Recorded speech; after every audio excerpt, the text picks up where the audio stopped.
નમસ્કાર, જય શ્રી કૃષ્ણ મિત્રો, સ્વાગત છે તમારું અમારી આ ચેનલ પર।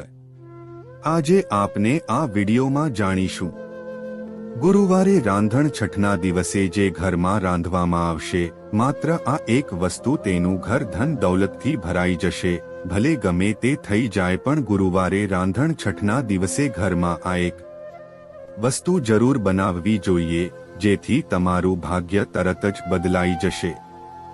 શ્રાવણ મહિનાની આ રાંધણ છઠના મહત્વ અને મહિમાની વાત કરીએ તો જો કોઈ વ્યક્તિ રાંધણ છઠના દિવસે માત્ર આ એક વસ્તુ ઘરમાં રાંધી નાખશે તો તેને શીતળા માતાનો એવો આશીર્વાદ મળશે કે તમારા જીવનની દરેક સમસ્યા દૂર થશે અને તમારા જીવનમાં એટલી બધી સુખ સમૃદ્ધિ આવશે કે તમે તેને સંભાળી નહીં શકો। આ ઉપરાંત આપણે જાણીશું કે આ રાંધણ છઠના દિવસે એ કઈ વસ્તુ રાંધવી જોઈએ અને તેના પછીના દિવસે એટલે કે શીતળા સાતમના દિવસે શીતળા માતાને કઈ વસ્તુનો ભોગ લગાવવો જોઈએ, જેથી આજીવન તમારા પર શીતળા માતાની વિશેષ કૃપા અને આશીર્વાદ પ્રાપ્ત થઈ શકે। ગુરુવારે 14 તારીખે આવનારી રાંધણ છઠ એટલે કે શીતળા સાતમની તૈયારીનો દિવસ ખૂબ જ વિશેષ અને સમસ્ત મનોકામનાઓ પૂર્ણ કરનારી માનવામાં આવે છે, કારણ કે આ દિવસે આ એક ગુપ્ત વસ્તુ ઘરે રાંધવાથી જીવનમાં ચાલી રહેલી તમામ મુશ્કેલીઓમાંથી વ્યક્તિને હંમેશ માટે મુક્તિ મળી જાય છે। જે લોકો રાંધણ છઠના દિવસે માત્ર આ એક વસ્તુ બનાવીને શીતળા સાતમના દિવસે શીતળા માતાની પૂજા કરે છે, તેમણે આ ખાસ ચમત્કારિક વસ્તુનો ભોગ શીતળા માતાને જરૂર અર્પણ કરવો જોઈએ। આ ઉપરાંત શાસ્ત્રોમાં કેટલીક એવી વસ્તુઓ વિશે જણાવવામાં આવ્યું છે જે આણા રસોડામાં હાજર રોજબરોજ બનતી હોય છે, પરંતુ આ રાંધણ છઠના પવિત્ર દિવસે તે વસ્તુને ભૂલથી પણ બનાવી ન જોઈએ। જો તમે આ વસ્તુ બનાવી લીધી તો તમને રાંધણ છઠના દિવસે માંસાહારી ભોજન બનાવવા સમાન પાપ લાગી શકે છે। તેથી તમારા અને તમારા સમગ્ર પરિવારના ઉજ્જવળ ભવિષ્ય માટે આ વિડીયોને છેલ્લે સુધી જરૂર જોઈ લેજો। આ સાથે કેટલાક એવા કાર્યો વિશે પણ હું તમને આજે જણાવીશ જો તમે ભૂલથી પણ આ શ્રાવણ મહિનાની રાંધણ છઠના દિવસે કરી લો છો તો તમારે શીતળા માતાના ભયંકર ક્રોધનો સામનો કરવો પડી શકે છે। સ્ટોરીમાં આગળ વધતા પહેલા જો મિત્રો તમે અમારી આ યુટ્યુબ ચેનલ પર નવા હોય તો અમારી આ યુટ્યુબ ચેનલને સબસ્ક્રાઇબ કરી દેજો, જેથી આવી આવનાર સ્ટોરી તમારા સુધી પહોંચી શકે। સૌપ્રથમ જો આણે શ્રાવણ માસની આ રાંધણ છઠના મહત્વની વાત કરીએ તો આ રાંધણનો દિવસ ખૂબ જ ખાસ અને વિશેષ માનવામાં આવે છે। જો કોઈ મહત્વની વાત કરીએ તો આ રાંધણનો દિવસ ખૂબ જ ખાસ અને વિશેષ માનવામાં આવે છે। જો કોઈ શ્રદ્ધાભાવથી તેનું પાલન કરે છે તો તેની બધી ઈચ્છાઓ પૂર્ણ થાય છે। ખાસ કરીને જેમના જીવનમાં પિતૃદોષ, મંગળ દોષ કે કાળસર્પ દોષ ચાલી રહ્યો હોય, જેની અસરથી જો તમે તમારા જીવનમાં લાખો પ્રયાસો છતાં સફળતા પ્રાપ્ત ન કરી શકતા હો તો આ રાંધણ છઠના દિવસે ફક્ત આ એક વસ્તુ ઘરે રાંધવાથી જ તમારા જીવનમાંથી આ બધા દોષ હંમેશ માટે સમાપ્ત થઈ જશે, કારણ કે આ રાંધણ છઠ શીતળા માતાને અત્યંત પ્રિય છે। ઉપરથી ઘણા વર્ષો પછી આ રાંધણ છઠના દિવસે અનેક અત્યંત દુર્લભ ગ્રહ નક્ષત્રોના વિશિષ્ટ યોગ બનવા જઈ રહ્યા છે, જેમાં શિવ યોગ, ત્રિપુષ્કર યોગ અને સ્વાતિ નક્ષત્રનો સમાવેશ થાય છે। આની અસરથી આ રાંધણ છઠના દિવસે ફક્ત આ એક વસ્તુ ઘરે બનાવી લેવાથી વ્યક્તિનું ભાગ્ય ઉદય થવું નિશ્ચિત છે। રાંધણ છઠના દિવસે એવી કઈ વસ્તુ છે જે તમારે જરૂર ઘરે રાંધવી જ જોઈએ, જેથી તમારા જીવનમાં બધું તમારી ઈચ્છા મુજબ તમારી અનુકૂળ થાય, પરિવારમાં સુખ શાંતિની પ્રાપ્તિ થાય અને પરિવારના જીવનમાં ક્યારે કોઈ મુશ્કેલી ન આવે। તેથી દરેક માતાએ બહેનોએ આ એક ખાસ વસ્તુ રાંધણ છઠના દિવસે ઘરે બનાવવી જોઈએ। શીતળા માતાને 5 પ્રકારની વસ્તુઓ જેમાં બાજરાના વડા, થેપલા, હાંડવો, ખીર અને પૂરી અર્પણ કરવા જોઈએ। તમે તમારી રીતે વાનગીઓ બનાવી શકો છો, પરંતુ બાજરાના વડા અને ખીર અવશ્ય હોવી જોઈએ. રાંધણ દેવીને અન્ન, મીઠાઈ અને ખાસ વાનગીઓનો ભોગ ધરાવવામાં આવે છે. આ દિવસે સામાન્ય રીતે સ્ત્રીઓ એક દિવસ પહેલા જ ખાવાનું બનાવી લે છે અને છઠના દિવસે રસોઈ કરતી નથી. માને છે કે આ રીતે દેવી પ્રસન્ન થઈને ઘરમાં અન્ન અને સમૃદ્ધિનું વાસ રાખે છે. ભોગમાં પૂર્ણપોળી, લાપસી, દાળ ભાત, કઢી, મીઠાઈ વગેરે બનાવાય છે. મહિલાઓ ખાસ વ્રત પણ રાખે છે અને સાંજે વાર્તા સાંભળે છે. પરંતુ જો કોઈ કારણસર તમે આમાંથી કોઈ વાનગી અર્પણ ન કરી શકો તો ઘઉંના લોટનો કુલેર પણ શીતળા માતાને અર્પણ કરી શકો છો, કારણ કે શીતળા માતા તમારા સાચા ભાવ, પ્રેમ અને ભક્તિને જોવે છે. તમે કોઈ પણ 5 પ્રકારની વાનગીઓ બનાવી શકો છો, પરંતુ આ બાબતનું ખાસ ધ્યાન રાખવું કે શીતળા માતાને તાજી નહીં પરંતુ ઠંડી વાનગીઓ જ અર્પણ કરવી જોઈએ. શીતળા સાતમના દિવસે કુલેર, જેને ઠંડુ ભોજન અથવા વાસી ભોજન તરીકે ઓળખવામાં આવે છે. શીતળા સાતમના દિવસે ઘરમાં આગ કે ચૂલો ન ચેતવામાં આવે, તેથી રાંધણ છઠના દિવસે તૈયાર કરેલું ઠંડુ ભોજન ખાવામાં આવે છે. રાંધણ છઠના દિવસે થેપલા બનાવવા જોઈએ. થેપલાને રાંધણ છઠના દિવસે બનાવ્યા પછી શીતળા સાતમના દિવસે સવારે પૂજા સ્થળ પર શીતળા માતાની મૂર્તિ અથવા તસવીરની સામે એક સ્વચ્છ પ્લેટમાં 1 અથવા 2 થેપલા મૂકો. તેના પર તુલસીના પાન અને ફૂલ અર્પણ કરો. સાથે ઓમ શીતળાય નમઃ મંત્રનો જાપ કરીને ધૂપદીપ પ્રગટાવો અને આરતી કરો. આ અર્પણથી માતા પ્રસન્ન થાય છે અને પરિવારને રોગોથી રક્ષા મળે છે. અર્પણ પછી થોડી વાર પ્રાર્થના કરી તેને લઈ લો. અર્પણ કરેલા થેપલાને પરિવારના તમામ સભ્યોમાં વહેંચો. આ પ્રસાદથી આરોગ્ય અને સુખ શાંતિ મળે છે અને તેને બાળકોને આપવાથી તેઓને રોગોથી મુક્તિ મળે છે. જે લોકો રાંધણ છઠના દિવસે આ વસ્તુ બનાવે છે તેના જીવનમાં ક્યારેય ધનની કમી નથી થતી.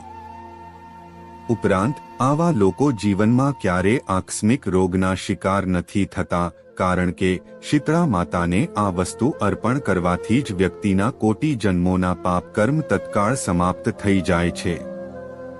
તેથી આ રાંધણ છઠના દિવસે આ વસ્તુ અવશ્ય બનાવવી જોઈએ. બાજરાના વડા રાંધણ છઠના દિવસે અવશ્ય બનાવવા જોઈએ. અને પછી શીતળા સાતમના દિવસે આ બાજરાના વડા શીતળા સાતમે 2 થી 3 વડા માતાની સામે મૂકો. તેના પર તુલસી અને કેસર છાંટો. જય શીતળા માતા કહીને ધૂપદીપ અને આરતી કરો. આ અર્પણથી માતા પોષણ અને બળ આપે છે. આ પ્રસાદને વહેંચી લો. ખાતા વખતે પ્રાર્થના કરો અને તેને વડીલોને આપો જેથી તેમનું આરોગ્ય મજબૂત થાય. જો તમારા ઘરમાં બાળ ગોપાલ હોય અને તમે રોજ ઘરમાં બનાવેલા ભોજનનો તેમને ભોગ લગાવો છો તો આ બાબતનું ખાસ ધ્યાન રાખવું કે ના ફક્ત રાંધણ છઠના દિવસે પરંતુ કોઈ પણ દિવસે બાળ ગોપાલને ગાજર, લાલ મસૂરની દાળ અને ડુંગળી લસણથી બનેલી વસ્તુઓનો ભોગ ન લગાવવો જોઈએ. આ વાનગીઓને તામસિક ભોજનમાં ગણવામાં આવે છે, તેથી તેને ભોગમાં સામેલ ન કરવું જોઈએ. આ ઉપરાંત મૂળા અને જાંબુને પણ કેટલીક જગ્યાએ બાળ ગોપાલને ભોગમાં નથી ચઢાવવામાં આવતા, આથી ધનનો નાશ થાય છે. ઉપરાંત આ રાંધણ છઠના દિવસે સુખડી ઘરે અવશ્ય બનાવવી જોઈએ. સુખડીને ટુકડા કરી અને શીતળા સાતમે પૂજા વખતે 2 થી 3 કડા માતાની સામે મૂકો. તેના પર માં શીતળા કહીને ધૂપદીપ અને આરતી કરો. આ અર્પણથી માતા મીઠાશ અને સુખ આપે છે. અર્પણ પછી પ્રાર્થના કરી તેને લઈ લો. પ્રસાદને આખા પરિવારમાં વહેંચો. સુખડીનો પ્રસાદ ખાતી વખતે માતાનું ધ્યાન કરો અને તેને વડીલોને સૌથી પહેલા આપો જેથી તેમના જીવનમાં મીઠાશ વધે. આ પ્રસાદથી પરિવારમાં પ્રેમ વધે છે અને તમારા જીવનમાં ક્યારેય ધનની કમી નહીં થાય. રાંધણ છઠના દિવસે ઘરે પૂરી અવશ્ય બનાવવી જોઈએ. પૂરીને શીતળા સાતમે પૂજા સ્થળ પર 4 થી 5 પૂરી મૂકો. તેના પર ફૂલ અને તુલસી અર્પણ કરો. ઓમ શીતળાય નમઃ મંત્ર જપતા ધૂપદીપ પ્રગટાવો અને આરતી કરો. આ અર્પણથી માતા મજબૂત આરોગ્ય આપે છે. ખાસ કરીને ઘરે પૂરી બનાવીને શીતળા માતાને અર્પણ કરવાથી ઘરમાં ધનધાન્યના ભંડાર ભરેલા રહે છે. જે વ્યક્તિ શ્રાવણ માસની આ રાંધણ છઠના દિવસે મેથીના ઢેબરા બનાવે છે તેની કુંડળીના બધા ગ્રહ નક્ષત્રો તેના અનુકૂળ થઈ જાય છે. માતાજીને અર્પણ કરીને પ્રસાદ સ્વરૂપે આખા પરિવારને આ જરૂર ખવડાવવું. આથી બંધ કિસ્મતના તાળા 5 ન ખુલી જાય છે. ધન, સંપન્નતા અને ઐશ્વર્ય તેના જીવનમાં હંમેશા વાસ કરે છે. આ અર્પણ કરવાથી શીતળા માતા સાચા હૃદયથી તમને આશીર્વાદ આપે છે અને ખૂબ પ્રસન્ન થાય છે. રાંધણ છઠના દિવસે મીઠી પૂરી, તીખી પૂરી, પાત્રા, ભરેલા ભીંડા, તળેલા મરચાં, તીખી સેવ, ખીર અને મિષ્ઠાન એ ઘરમાં રાંધવામાં આવે છે. અને શીતળા સાતમના દિવસે પ્રસાદના રૂપ 5માં ખાવામાં આવે છે. શ્રાવણ વદ છઠ એટલે કે રાંધણનો દિવસ દરેક ઘરમાં એક આગવું મહત્વ ધરાવે છે. આ દિવસે ગૃહિણીઓ શીતળા સાતમની તૈયારી રૂપે વિવિધ વાનગીઓ બનાવે છે, કારણ કે સાતમના દિવસે ચૂલો સળગાવવાની મનાઈ હોય છે. માન્યતા અનુસાર રાત્રિના સમયે શીતળા માતા ઘરે ઘરે વિચરણ કરે છે અને ચૂલામાં આળોટે છે. જો ચૂલો ગરમ હોય તો તેઓ દાઝી જાય છે અને ક્રોધિત થાય છે, જેની નકારાત્મક અસર ઘર પરિવાર પર પડી શકે છે. તો ચાલો હવે આણે જાણીએ કે રાંધણ છઠના દિવસે એવી કઈ વસ્તુ છે જે ઘરમાં ક્યારેય ન બનાવવી જોઈએ, નહીં તો આખું ઘર બરબાદ થઈ જશે. કોઈ પણ વ્યક્તિએ આવો ખોરાક ન બનાવવો જોઈએ. આવો ખોરાક ઘરમાં બનાવવાથી શીતળા માતા તરત જ ઘર છોડીને ચાલ્યા જાય છે. રાંધણ છઠના દિવસે આણે શું ન બનાવવું જોઈએ? બાજરીના રોટલા કે થેપલા રાંધણ છઠના દિવસે બનાવવામાં આવે છે કારણ કે તે બીજા દિવસે પણ સારા રહે છે, પરંતુ મકાઈના રોટલા બનાવવાનું ટાળવામાં આવે છે. મકાઈનો લોટ બાજરી જેટલો ટકાઉ નથી. મકાઈના રોટલા બીજા દિવસે સૂકા અને કઠણ થઈ જાય છે અને તેનો સ્વાદ પણ જતો રહે છે. ઘણીવાર વાતાવરણમાં ભેજ હોય તો તે ચીકણા પણ થઈ જાય છે. એવી માન્યતા છે કે શીતળા માતાને એવો ભોગ અર્પણ કરવો જોઈએ જે તાજગી અને સ્વાદ જાળવી રાખે. જે ખોરાક બીજા દિવસે પોતાનું સ્વરૂપ અને ગુણવત્તા ગુમાવી દે તે માતાને અર્પણ કરવા યોગ્ય ગણાતો નથી. આ કારણે મકાઈના રોટલા રાંધણ છઠના દિવસે બનાવવામાં આવતા નથી, કારણ કે તે શીતળા સાતમના ભોજન માટે યોગ્ય નથી. આ સાથે રાંધણ છઠના દિવસે તાજા ટમેટાનું શાક ન બનાવવું જોઈએ, કારણ કે તેમાં પાણી વધુ હોવાથી તે ઝડપથી ખરાબ થાય છે અને શીતળા માતા ક્રોધિત થાય છે. માતા શીતળા ગરમ વસ્તુઓથી નારાજ થાય છે, કારણ કે તે શરીરમાં ગરમી વધારી રોગોને વધારે છે. જો આને બનાવીને રાખવામાં આવે તો શીતળા સાતમ પર તે વહેલું પાણી છોડી દે છે અથવા તો તેમાં ફૂગ લાગી જાય છે, જેનાથી સ્વાદ બગડે છે અને ખાવાથી પેટની તકલીફ થાય છે. પરંપરા મુજબ આવી વસ્તુઓ ટાળીને સૂકા મસાલાવાળી વાનગીઓ પસંદ કરો. આથી માતા પ્રસન્ન થાય છે અને તમારા ભાગ્યના દ્વાર ખુલશે અને જીવનમાં ચાલી રહેલી તમામ પ્રકારની મુશ્કેલીઓમાંથી તમને નિશ્ચિત રૂપે હંમેશ માટે મુક્તિ મળી જશે. ઉપરાંત આ બાબત હંમેશા ધ્યાનમાં રાખવી કે સામાન્ય દિવસોમાં પણ તમે ભગવાનને ભોગ પ્રસાદ લગાવો, પરંતુ નાશપતી અને ડુંગળી લસણથી બનેલી કોઈ પણ વસ્તુનો ભોગ ભગવાનને ન લગાવો. નાના બાળકો આ ભૂલો વારંવાર કરી બેસે છે. ઘણીવાર બજારમાંથી કુરકુરિયા, વેફર વગેરે ખાઈ લે છે, જેમાં ડુંગળી લસણ હોય છે. તેથી ઓછામાં ઓછું શ્રાવણ માસની આ રાંધણ છઠના દિવસે આ વસ્તુઓથી દૂર રહો. કારણ કે જરા વિચારો, ખાસ કરીને રાંધણ છઠના દિવસે તમે રાહુકેતુને તમારા ઘરમાં આમંત્રણ આપશો કે શીતળા માતાને. તેથી જાણી જોઈને તમારા ઘરનો સત્યાનાશ ન કરો. શાસ્ત્રો અનુસાર એવું માનવામાં આવે છે કે શીતળા માતાની કૃપા પ્રાપ્ત કરવા, તેમનો વિશેષ આશીર્વાદ મેળવવા માટે આ દિવસે ઘરમાં પીળી વસ્તુ અવશ્ય બનાવવી જોઈએ, જેમ કે કઢી, પકોડા, પીળો હલવો, પીળી ખીર વગેરે. કારણ કે આ દિવસે પીળો રંગ સ્વર્ણ માનવામાં આવે છે અને સોના ચાંદીના સમાન ગણાય છે. તમે પણ આ દિવસે પીળા વસ્ત્રો ધારણ કરો, આથી તમને શીતળા માતાનો વિશેષ આશીર્વાદ પ્રાપ્ત થશે.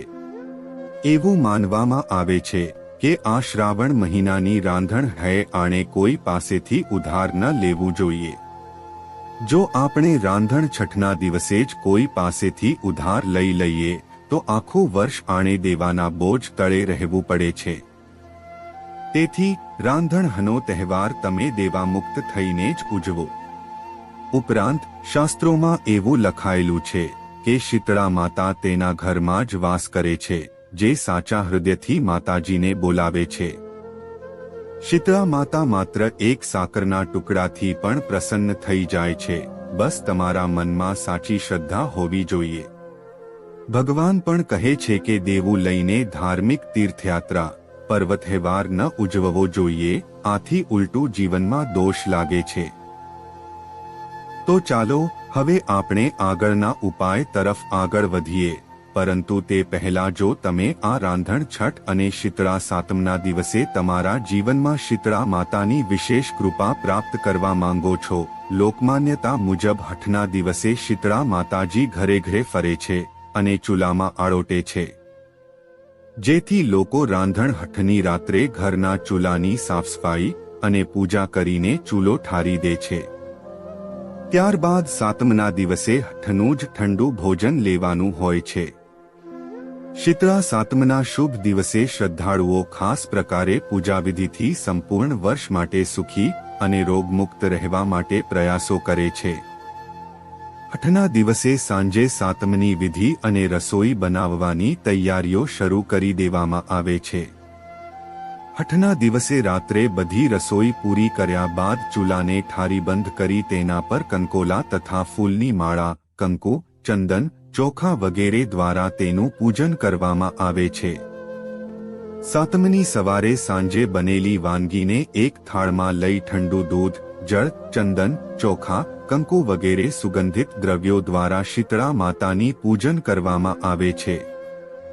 તો મિત્રો, આ વિડિયો તમને કેવો લાગ્યો? જો સારો લાગ્યો હોય તો અમારી ચેનલને સબસ્ક્રાઇબ કરો અને કોમેન્ટમાં જય શ્રી કૃષ્ણ, જય માતાજી જરૂર લખો. પછી મળીશું મિત્રો એક નવી વિડિયો સાથે.